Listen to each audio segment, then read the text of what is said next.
Yes, hello tradies. It is season 3, episode 16. It's the middle of June. It is raining outside. We are here for the great people at St Andrews Beach Brewery, the new brewery at Melbourne Park, the only place to be before a game at the G this season. It came across my desk. I saw a screenshot of an Instagram post that was sent to me that our man Mitch was there on the weekend. Welcome, Mitchell. Hello, Samuel. I took the family along for the first time. They experienced the St Andrews Beach Brewery Melbourne Park experience and I loved it. Okay, so talk us through the fam. Who was there? So Kate came. Yep. Mum and Dad. Yep. My sister and her partner Aaron, who's a Bombers fan. Oh, tough day for Aaron. Tough day for Aaron. Got a couple of burgers in the pint deal. It looked busy because always busy pre-game. I think the 4:40 even slot, despite the inclement weather. Yeah, the 4 o'clock games are perfect for it. And I even saw after the game, walking back to my vehicle, that it was heaving post-game. So I think 7 p.m.-ish. Yeah. Yeah, good time for it. Yeah.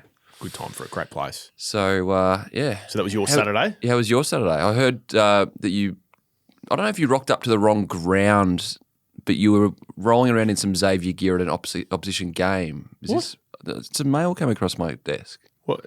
Well, hang on. What kind of mail? I just thought I didn't want to bring it up, pre-show. I thought I'd just drop it cold on the show to get your natural reaction. Well, you'd want to get it right to drop it cold. No, well, this is what you do. You just have mail and you present it. I went to a game on Saturday. Xavier Pran home game. He was walking around Toorak Park looking like a lost puppy. Old Zav's beanie and high-vis Zav's kit. So we played at the team that I'm helping to coach played at 9 a.m. at Willie. And so I went there and then came home and walked Diva. Right. And I'm not getting changed out of my Zavs gear. Okay. And Toorak Park's around the corner from my house. So I would have been walking Diva. It would have been that. So you're not one of those guys that goes to a Geelong Collingwood game wearing your Carlton gear? No, I think those people should be like thrown in prison and throw away the key. While you were at St Andrews on Saturday, I was doing the research that all good tradies people should be doing. I was at the cinema. I actually went to the movies with my mum and my sister. Okay, Caro, can you fuck turn your phone off? Yeah, the three of us went to see a movie on Saturday afternoon, which is probably the first time that I've been to a movie with my mum and my sister for, I don't know, since I was 16. If you need an example of why the grand final should be Saturday night and not Saturday afternoon, there it is. Thank you. We can get to that later if you'd like. I have some small thoughts on the grand final. So we went and saw the new Aussie flick Dangerous Animals, which debuted at the Cannes Film Festival a few weeks back. And it's a horror movie. It's essentially Jouos meets Wolf Creek. Right. It's about a guy who kidnaps tourists and takes them on his boat to go cage diving and then tortures them. And it was great. That's an intense afternoon with your mum and sister. Oh, it was terrific. Are they into that sort of stuff? Maddie is. That's the reason. My sister is. That's the reason I am. And I think Mum could basically just watch just about anything. Not much face to. She has watched Carlton for the last few years, so. Oh, that is a form of torture.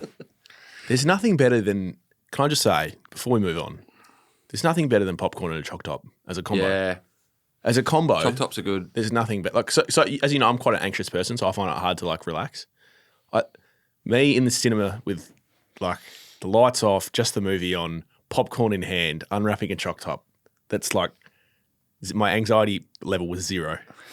How many physical cinemas do you get to a year? Because Kate and I have got a few gold class vouchers that we haven't used from Christmas still. It's a great question. Not many, but every time I go, and I was discussing this with Maddie afterwards, it's such a good outing. It's such a good activity to do. Because you go, and then you go for dinner afterwards, you go for lunch, whatever it is, and you talk about the movie, what you liked, what you didn't like. It's just basically a tradies app. It's a great wholesome outing. It is. I've got big rituals when it comes to the cinemas. Oh. So I choc top and popcorn, but the choc top is for the ads.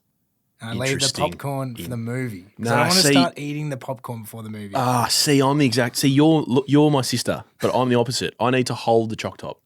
But the key is to unwrap the choc top in the ads. You don't want to be one of those weirdos that's crinkle, crinkle, crinkle in the important part of a movie trying to unwrap your choc top. So choc top comes out of the wrapper in the ads. It sits on the wrapper on the seat next door. Right. and then I'm a popcorn ads guy. Choc top about 10 minutes into the movie. Okay. Which was a little bit hard because it was quite a gory movie, so I didn't really feel like the choc top 10 minutes in. I'm definitely savoury first, then sweet post. I can't mix and match. You're not a horror movie guy, are you? Nah. So you just wouldn't enjoy it? Nah. I don't see that as 2.5 hours of enjoyment. Oh, it was the I'd rather best. go to the footy. Maltesers in the popcorn Oh. before you. Hang on. I'm saying, are you one of those people? I'm not. I think that is disgusting. Put those people in jail. But People put Maltesers in popcorn? people get pack of Maltesers, Yeah, put I've it seen in the this. popcorn. No, they don't. Yeah, Yeah, they do. It's No, a thing. This is what you're missing out on. You're not on social media. This is what you're missing out on. I think ultimately the positives outweigh the negatives with me being off socials. Before we get into the whiteboard, I've come into the studio and I've seen Sam's A graders, Yes. and still there's only 3 names on the Geelong. What is going on? How have you not conceded yet on Holmes and Smith? Is it Holmes or is it Holmes?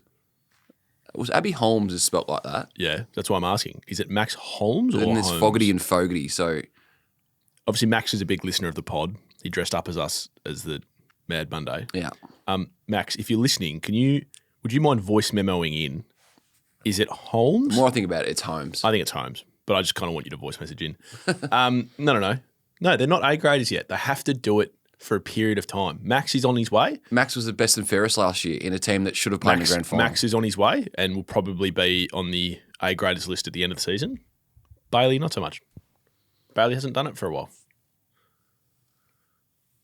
Yeah. Any argument from you? No, by your rationale on the A graders, I can understand that. But I just think you can't go to the footy and watch the footy right now and think that Bailey Smith is not an A grader. He's not an A grader yet. He's playing like an A grader. He's not an A grader yet. Jesse Hogan's playing very much like an A grader and has been for the last 2 or 3 years. Jesse Hogan probably should be on the whiteboard. And Charlie Cameron is slipping off. Tex? And yeah, hang on. I need to. Oh, we're getting movement at the A grade station. Oh no. Oh, Walsh is off. This as a person who Sam Walsh. who once had an affinity to the navy blue, this kills me to take this off. It really, and he's a 10 out of 10 person, but another 6 weeks out of the game, he can't get on the park. Yep, he's just been thrown. He's off. It's making room for TDK though on the Carlton side of things. All right, should we get straight into it? Yeah. The HBF Dream Team whiteboard. There's a couple of big stories that I think are going to explode. It's going to be a big trade period. And we'll start with TDK. So I think a few weeks ago there was a resignation at Carlton that he was gone. It's probably a resignation at Tradies that he was gone, in fairness. I actually went back when I saw your story last night. I went back and I'm like, what have I actually said on this 2 weeks ago? And remember I said don't shut the door completely. Oh, look at him. He's trying to claim it. Look at him. No claiming. But I'm always curious to see what I've said in the past and where we've got it wrong. Yeah. I still think he's going, personally. But there were some interested Carlton onlookers in the gym when they peered into Brian Cook's office and someone forgot to shut the blinds. And there's TDK having a intense conversation with Graham Wright. So a lot of layers to this. Graham Wright, the incoming CEO, who's basically already taken over. He's basically taken over the footy department, hasn't he? He's taken over the club from the people that I've spoken to in meetings. He's taking chief executive meetings now. He gets a request from Tom personally to catch up. So they sit down in Cookie's office on Friday. Cookie wasn't there.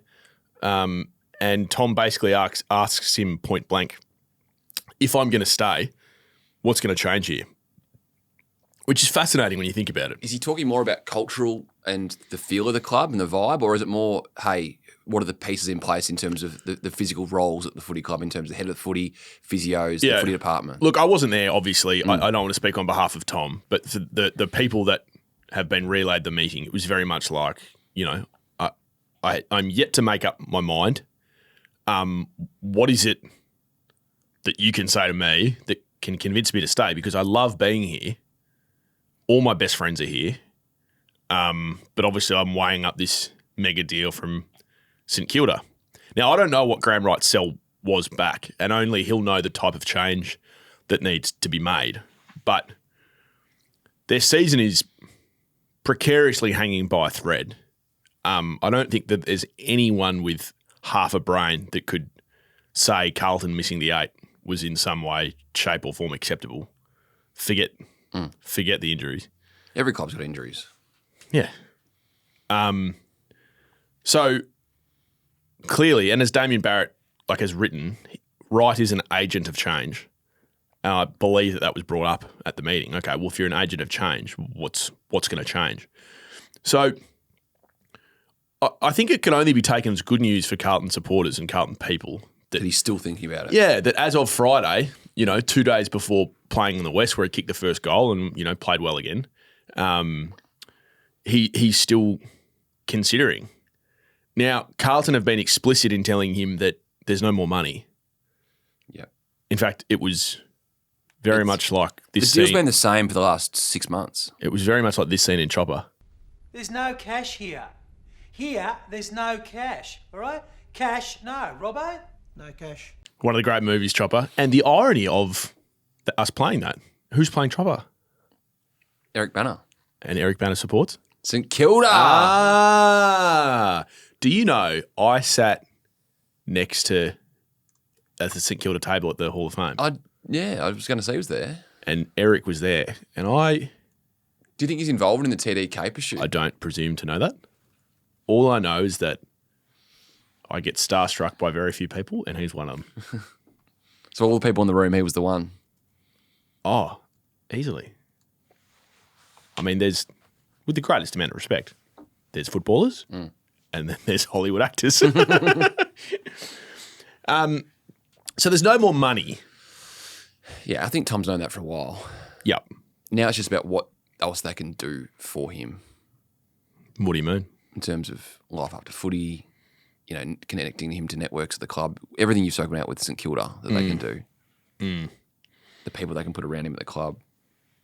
The life after footy thing is a fascinating conversation. Every club's doing it. Because obviously after the Vizzy deal with Chris Judd, the AFL tightened up the rules about third-party payments. But this is not third-party payments while they're playing. This is like, well, when you get to 34 and the deal's over, this is what we can do for you. Yeah. It's like, hey, if you go spend some time with the retirement business fund in Carlton group, Yep. you might stumble across this guy and he might be able to stumble across this for you, and that might be able to help you when you're a 50-year-old that doesn't need to work all that often. It's funny because there's part of me that feels uncomfortable about that. But at the same time, of course you're going to do it. Like there's nothing illegal about it. No. They're not playing footy anymore. Why wouldn't you want to guarantee them some sort of professional success afterwards? So if we always say this off the back of the bye, but if Dakota hasn't signed in 3 or 4 weeks, is he gone? Look, I don't think we're going to hear anything from Tom or his management before the end of the home and away season, would be my guess. It's physically not it can't be a world where it gets to the postseason and he says, hey, I'm staying, is there? I wouldn't have thought not many so. have done that. Canelio is the one, I reckon, that springs to mind in terms of a pure free agent.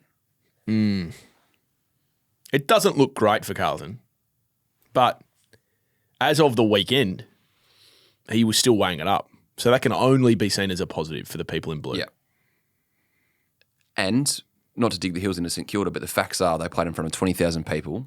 Oh, not the crowds. No. Not the crowds thing. And they looked incredibly poor against the Bulldogs back on Thursday night with a list of 10 29-year-olds. So why was the crowd so poor? Well, the Saints aren't knocking the door for the 8. It was a St Kilda home game. It was a cold Thursday night, people getting to and from the footy. And let's just cut to the chase. Thursday night footy is a TV product in many ways. It's down 6% year on year. The whole product? Average Thursday audience, 24 versus 25, down 6%. Okay. Which is interesting because I thought it would be up slightly because it is a TV product and it's that- I love Thursday night footy. Is that supply and demand though? So rather than last year, fans that were waiting with bated breath because they only had 12 or 13 of them, now they get them every week. Don't defend Seven. No, It's just the numbers. devil's advocate. The numbers are the numbers. Down 6%. That's okay. Would have been hard to keep people engaged on apart from the brilliant commentary, but Thursday night St Kilda Dogs, it was Trying to think. very big switch off factor. Trying to think Thursday commentary. Who did Fox have on? No, you were very good. I was watching. I did see a good call, bad call last night on Footy Classified bring up a post-game interview of mine, speaking of Thursday night. And Should we go there? Staunchly I defended did see you. that. Staunchly. Felt like Jimmy was going to go me and then you defended me and then Jimmy backed me. Yeah, well, I think What do you think about that? about whether you should ask. Yeah, because I've had course. some mixed reviews since asking that from various people in the industry. Well, who said that you shouldn't?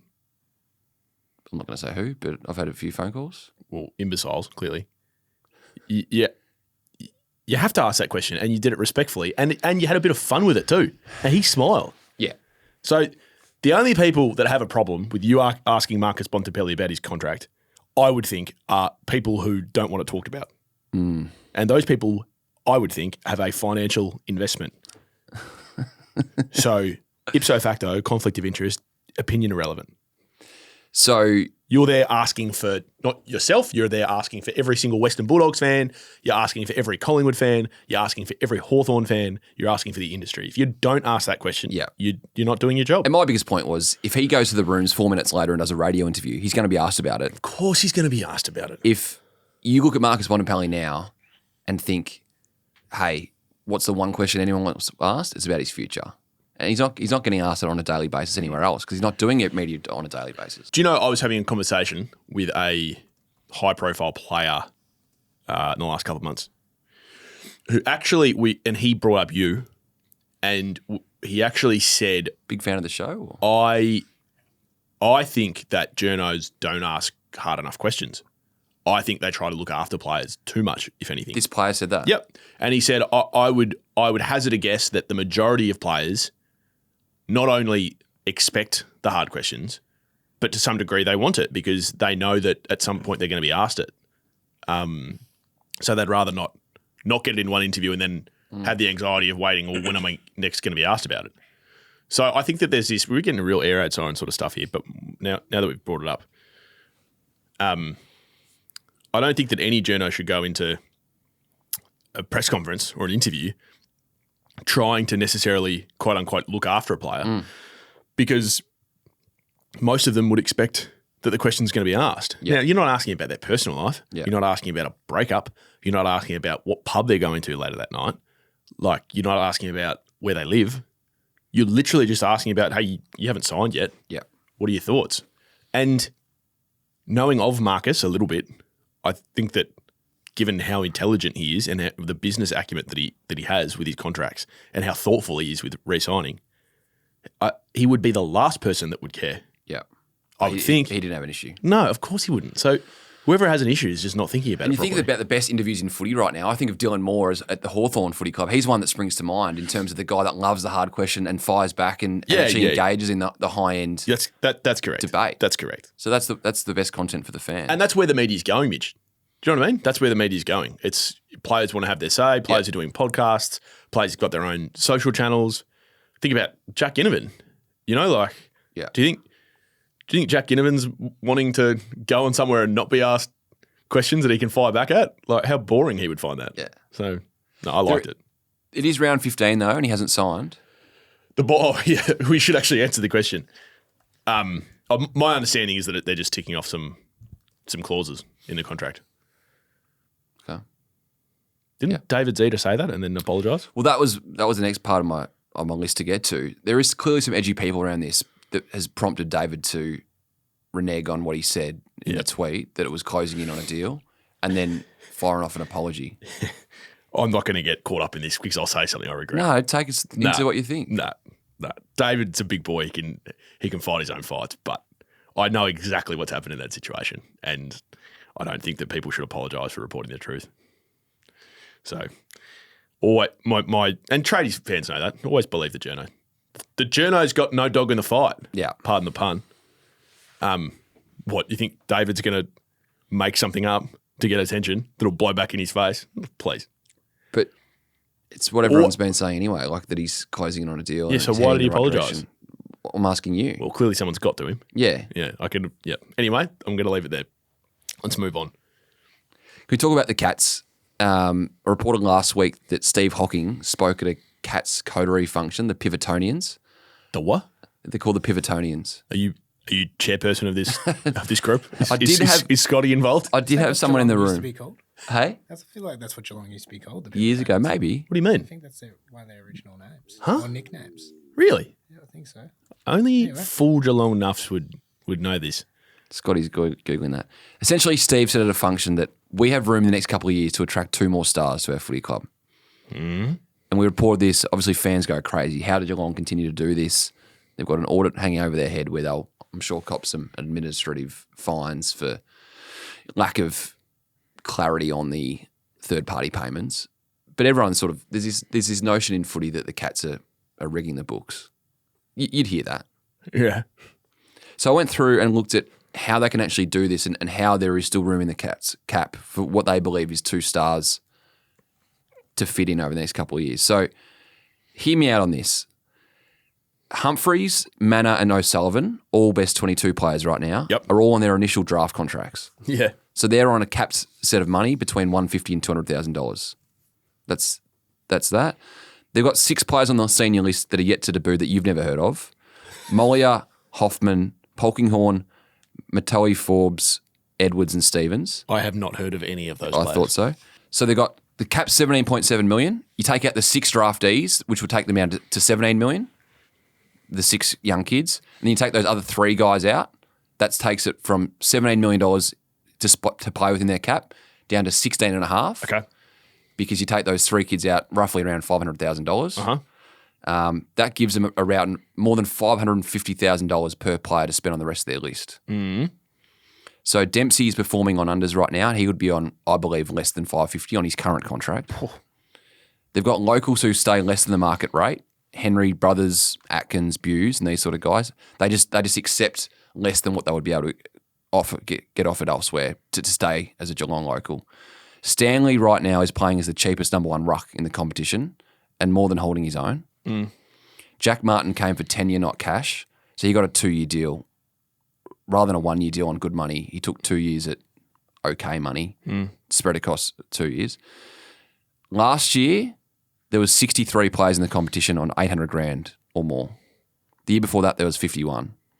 I hazard a guess and look at this year that there'd be 70 to 75 players across the competition on $800,000. That's 4 per club. It's good cash. 4 per club. And Good cash, Robbo. Geelong would have no more than 4. Jeremy Cameron, Max Holmes, Bailey Smith, and Tom Stewart. I think Danger and Stengel would be just under that $800,000 bracket. Is Smith on over 8? Yeah. Is he? Bailey Smith? I believe so. Okay. I mean, you said he's an A-grader, so. So that's just a couple of examples as to how the Cats, people think, how are they smashing the salary cap? I don't think it's as bad as what people suggest, and that's why Steve Hocking has led to those comments.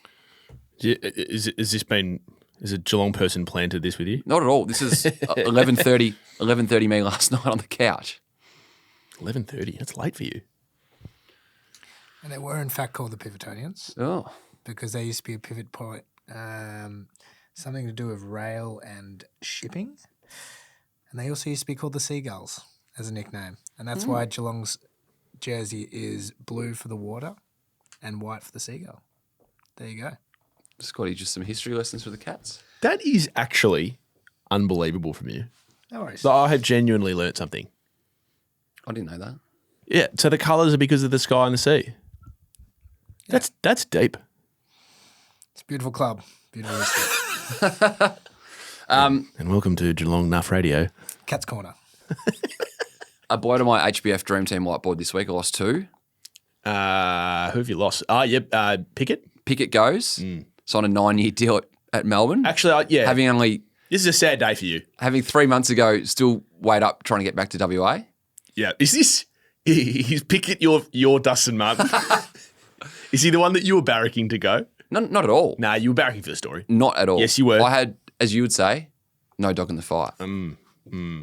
But my query to you is, how can a player who, as of 3 months ago, was still agitating to get to WA where he's got family and friends, in the space of 3 months, get his head turned that sharply that he's going to sign away his future for the next 9 years. Is this thing called money? Yeah.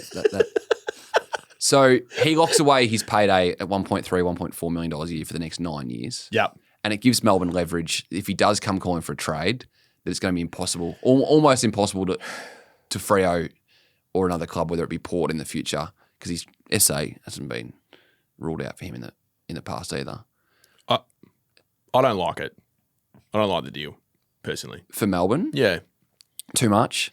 Well, so let me provide the alternative view, which I understand, is that Melbourne are not Collingwood, they're not Carlton, they're not Richmond, they're not naturally going to have 80,000 people at the MCG on a regular basis.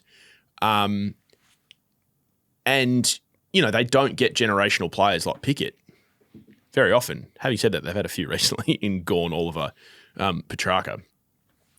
So the argument against what I think is that they could not afford to let him go. Mm-hmm.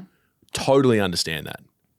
I guess my argument back is multifaceted. One, you've been burnt by long contracts before and recently with Petrarca and Oliver. Two, I'm not positive he's the guy I would hang my hat on to be consistent for 9 years. That's just a personal opinion. And three, no one's bigger than the club. So this whole thing of you can't afford to lose him, I think only makes sense if he fits in like that. To your point about Geelong, everyone has to fit in for it to be a manageable cap. Now, were we saying the same thing when Richmond spent 1.4 on Dustin Martin for 7 years? Potentially. He ended up being arguably the greatest player of all time. Different player to Kozzie. Very different player. But there are some similarities in that they're both game breakers and they both play mid-forward. Yeah. Like totally different players. I understand that. I'm just saying on paper, Kozzie's going to be a guy that tears up inside 50 and that, is going to be used more and more in centre bounce. So there are some similarities with Dusty. And the whole sort of gives them leverage to trade him.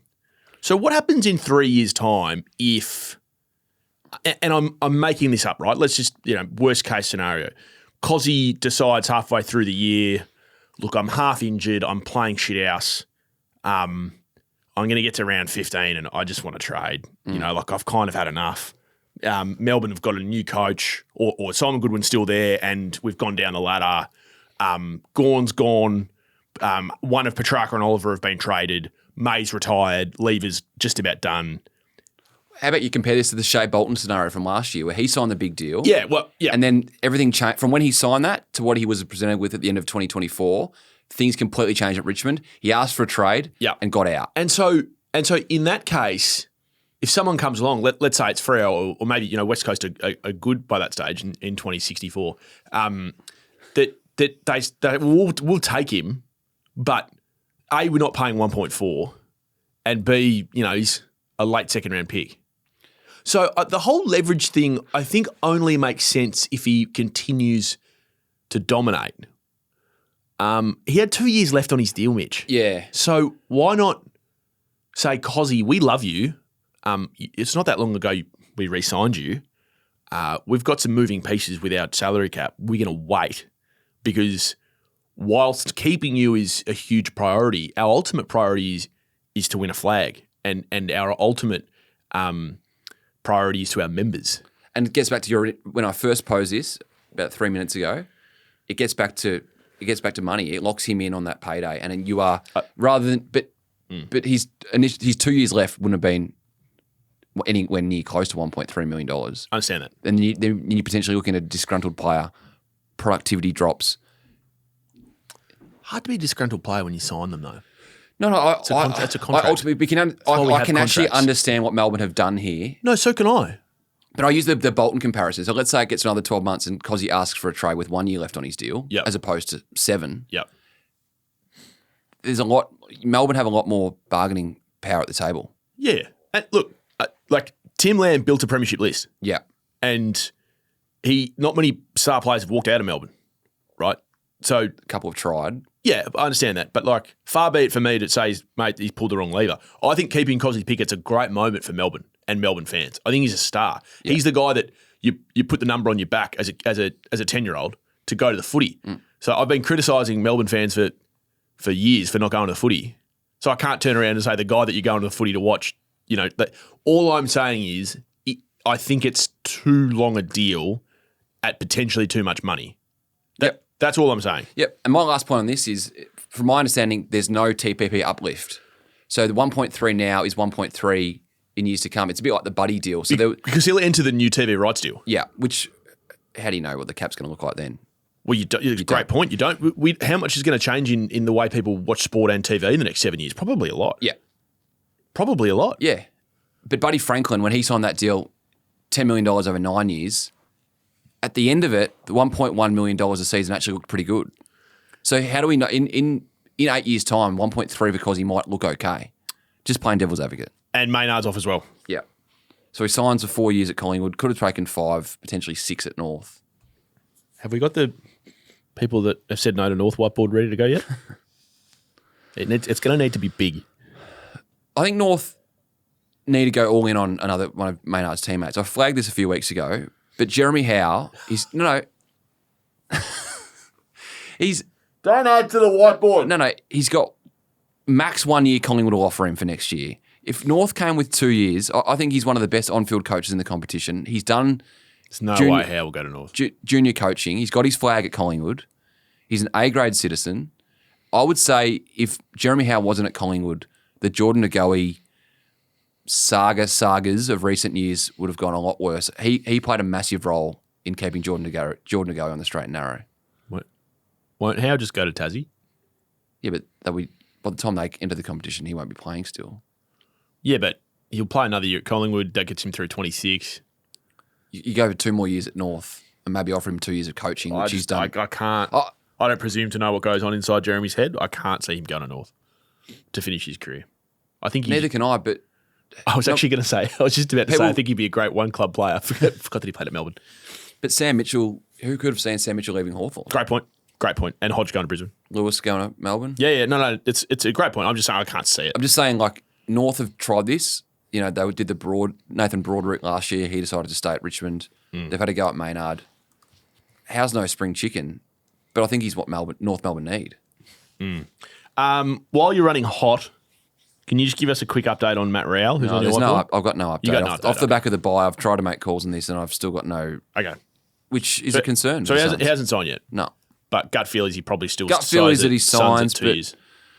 shit, like, I love when Mitch swears. no, but we're off the bye now and I'm still not getting much of a read on it.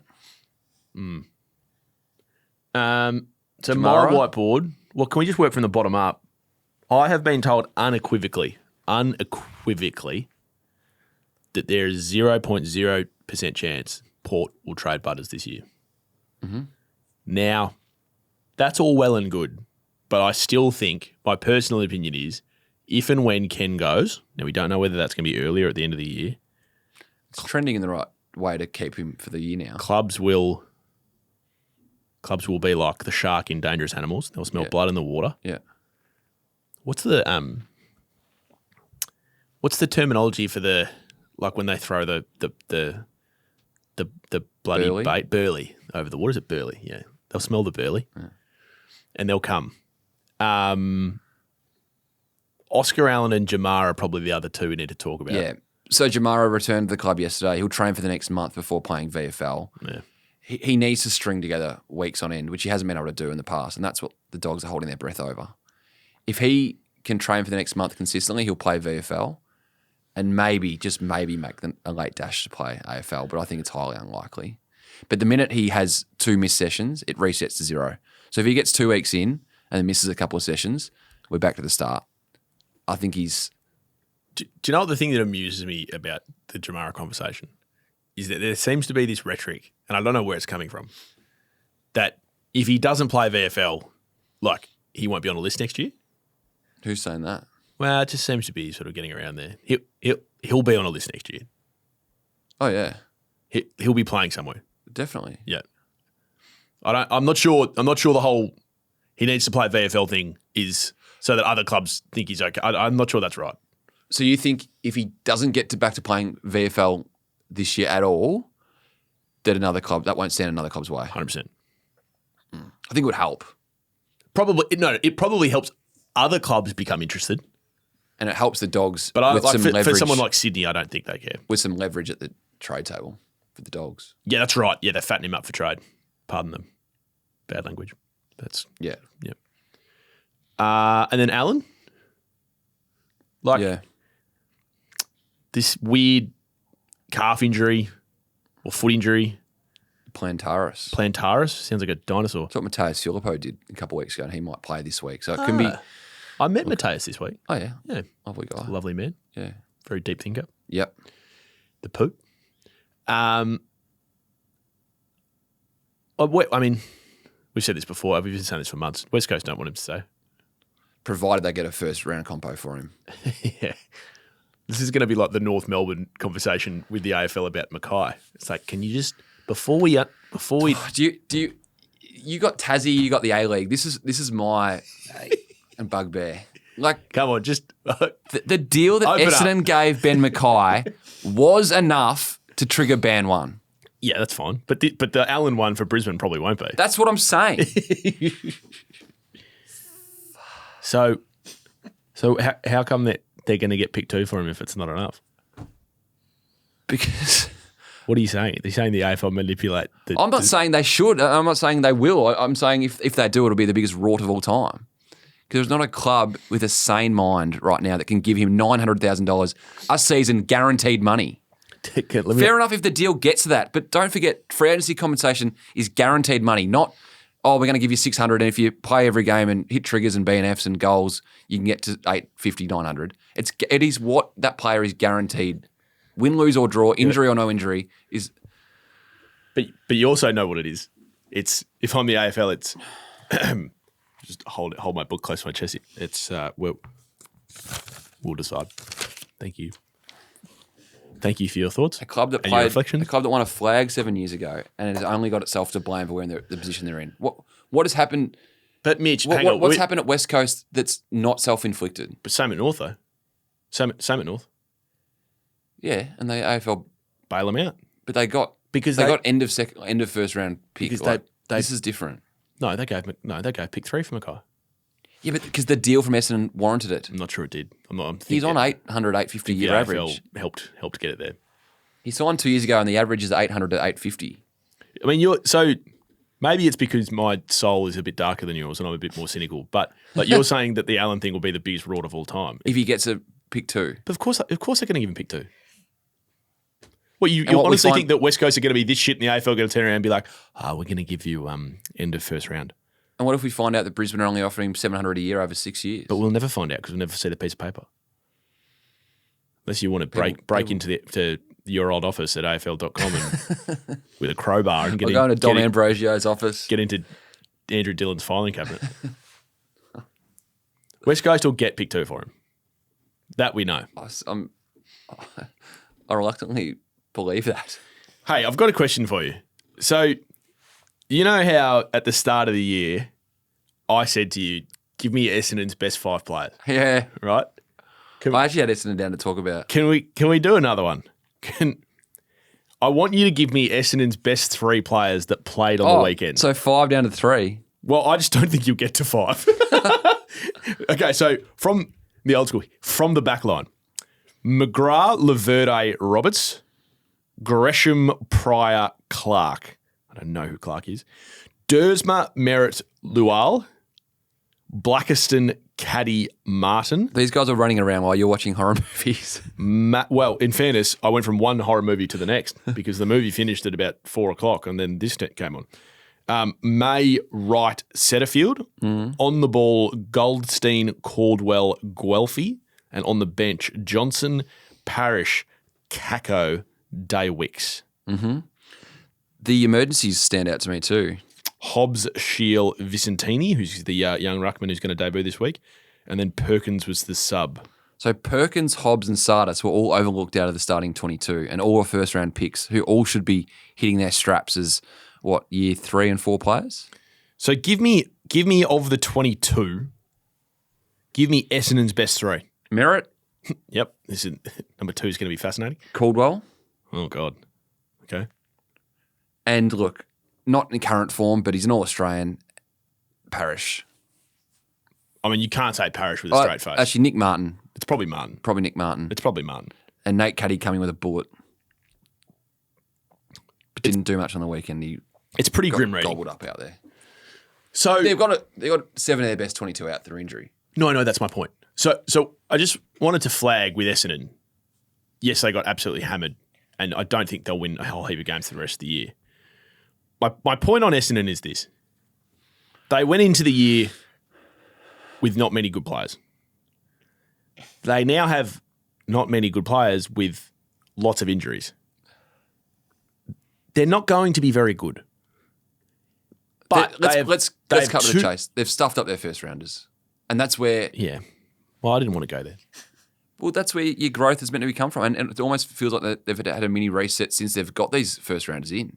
Yeah, and so that was going to be my point, is that they've got 2 first-round picks because they've got Melbourne's. They're probably going to get another one for Draper, who I think is in their best interest if he leaves. And First round or end of first round? Because getting back to the whole Allen thing, Draper would need to be on 900 grand by 5 minimum to trigger band 1 first round. And it's a lot for him. Yeah. I love Drapes, but Oh, Drapes? he's a part of the Producy Clubby family. I here. understand that, but are you on sort of like having a beer sort of terms with him? Not having a beer, but Well, Drapes is a bit strong, isn't it? so you need to be able to call someone like that, you need to be able to have a beer with them. I think to go with a nickname, you need to be able to be on terms where you could text that person and say, do you want to hang out for a beer? So you're like that with T-Pap, are you? T-Pap and I would have a good time at a pub. I think at the Paddo or the Royal in Sydney, I think we'd have a good time. I think he'd out drink me. We'd be drinking St Andrews mid strength, obviously, the whole way. We just got sidetracked there. I think if Essendon can find themselves with 3 first-round picks this year, I know it's a weaker draft, but it gives them the ability to be able to do lots of things with those picks. What about if you go and use 2 for Harley Reid and you go for a guaranteed A-grader in years to come? Well, yeah, I mean, Harley's not a guaranteed A-grader. He will be in 3 years. Okay, as I said, he's not a guaranteed A-grader, but I would give 2 first-round picks for Harley, and I'd give 1.5 of my cap tomorrow. Yep. Yeah. Yeah, I would. I think he's worth the risk.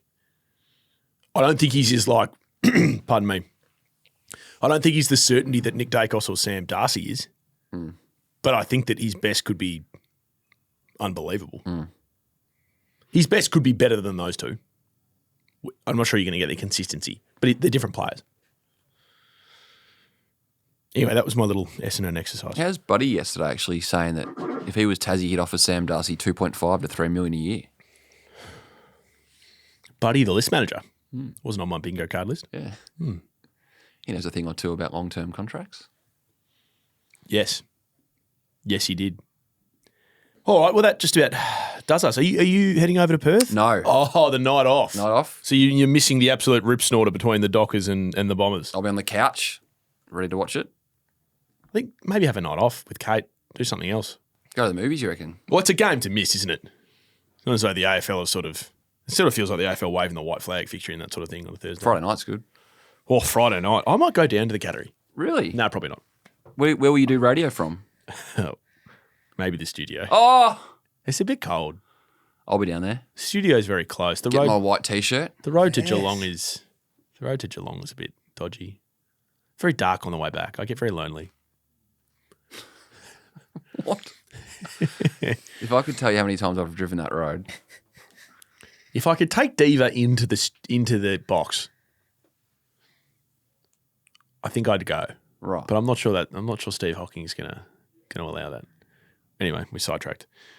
Thank you for joining us on Tradies episode 16 of season 3, brought to you by the people at St Andrews Beach Brewery, their new brewery at Melbourne Park, the only place to be before a game at the G. Carlton North is at the MCG this weekend. Okay. I might pop into the brewery early doors. Might be sort of a midday start for me. If Are we giving North a sniff there? I think now you know that I don't speak about gambling ever, but I'm just having a look at the odds. North of $4. That might be the most ridiculous market of any game I've seen this year. How can you tell me that Carlton are $1.25 favourites with no Mackay, no Walsh, potentially no Curnow, Yeah. playing shit house? They never beat anyone. And North have been very competitive. Yeah. Yeah, that West Coast game was an absolute blinder. It's one of the worst games we've ever seen after quarter time. It's one of the worst games of football I've ever seen. In fact, I actually turned off halfway through. It was a tough watch, that game. All right, stay tuned for the air raid siren. I'm coming off a long run, and we've got Just Quickly as well.